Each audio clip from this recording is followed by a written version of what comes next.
ஆங்கில வார்த்தை பயன்படுத்துவீங்க. வந்து ஒரு வாழைக்கட்டை வச்சுதான் நம்ம வந்துட்டு ஃபர்ஸ்ட் செடி வந்து வளர்ந்து வரும் நமக்கு.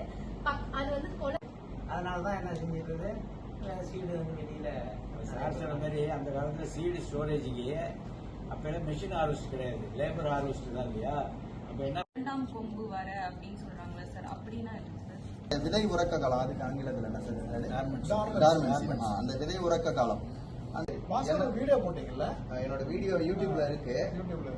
கோட்டை பத்தி சொல்லணும்னா ஒரு 1/2 மணி நேரம் 3/4 நேரம் சொல்லலாம், அவ்வளவு விஷயம் இருக்கு. சாணம் விளக்கத்தோட என்னோட யூடியூப் சேனல்ல வீடியோ போட்டிருக்கேன். அந்த வீடியோ கொஞ்சம் அனுப்பி விடுங்களேன். அனுப்பி விடுறேன், நான் உங்களுக்கு ஷேர் பண்றேன். அனுப்பி விடுறேன். ஃபுல்லா அந்த டெமோ அது ஒரு பைட்டோடாக்சிசிட்டி.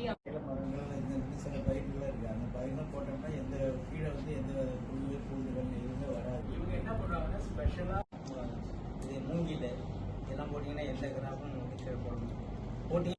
அப்ப நீங்க எந்த கிராப் போட்டீங்கன்னா முளைக்கவே முளைக்க. அதுக்கான ஸ்பெசிபிக்கா என்ன சொல்லுங்க, சேத்துல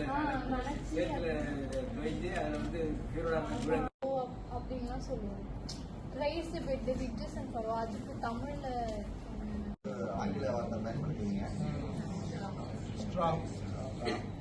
அப்புறம் இது ஒண்ணு சமதனம் ஆடுமே.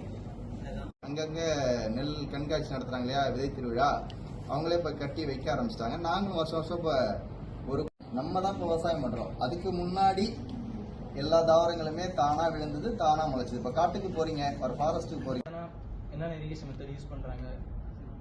அது வந்து பருத்தி போடலாம்,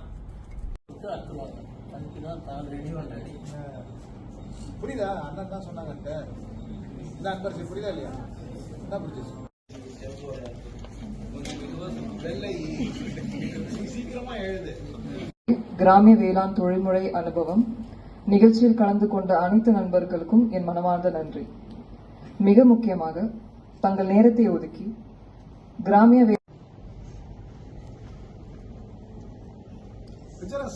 ஸ்கிரீன் லாக் பண்ணப்பா பண்ணிதான் சார்.